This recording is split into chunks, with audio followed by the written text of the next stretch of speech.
2023లో శృతి హాసన్ నటించిన వీరసింహారెడ్డి, వాల్తేరు వీరయ్య, హాయ్ నాన్న సినిమాలు బాక్సాఫీస్ వద్ద కలెక్షన్ల వర్షం కురిపించాయి. అలాగే లేటెస్ట్గా ప్రభాస్ సలార్ మూవీలో కూడా నటించింది శృతి హాసన్. ఇక సలార్ మూవీ ఎంత బ్లాక్ బస్టర్ హిట్ అయిందో అందరికీ తెలిసిన విషయమే. విశేషం ఏంటంటే శృతి హాసన్ ఈ సినిమాల్లో అంతగా ప్రాధాన్యత లేని పాత్రల్లోనే నటించింది. అయినా కూడా ఆ సినిమాలన్నీ సూపర్ హిట్ అయ్యాయి.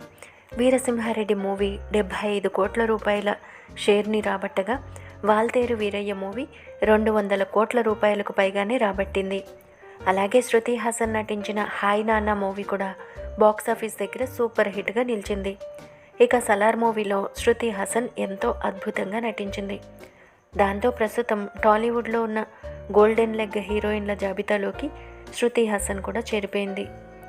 ఇక 2024లో కూడా శృతి హాసన్ వరుస విజయాలతో కెరీర్ని కొనసాగించి మరెన్నో బ్లాక్ బస్టర్ హిట్స్ని తన ఖాతాలో వేసుకోవాలని శృతి హాసన్ అభిమానులంతా కోరుకుంటున్నారు.